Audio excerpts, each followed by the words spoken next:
This is called a caltrop, basically an ancient Roman landmine that I just finished up, and it's a super easy blacksmithing project that lets you do some cool stuff. You start with a billet, just like that, then you cut slits into it, just like that. I used an angle grinder, of course, historically they would have used chisels, and then you twist it so you get that cross shape. And then from there, it's just a matter of drawing out the spikes into sharp points and then adding those angles so that no matter how it lands, when you toss it on the ground, there will always be a spike sticking straight up. And the Romans used these very, very often ahead of battles where they would go out in the grass and scatter these by the bucketful.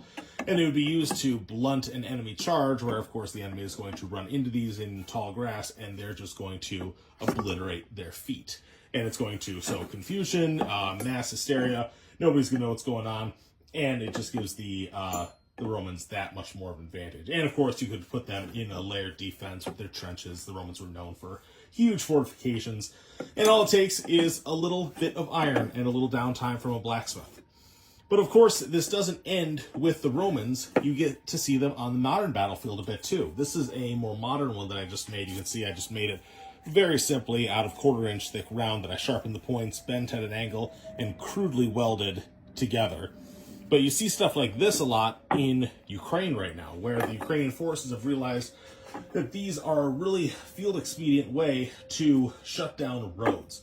They're not going to be as effective on people anymore because modern footwear is pretty good, and people are probably going to be able to see this on roads, sidewalks, and stuff like that.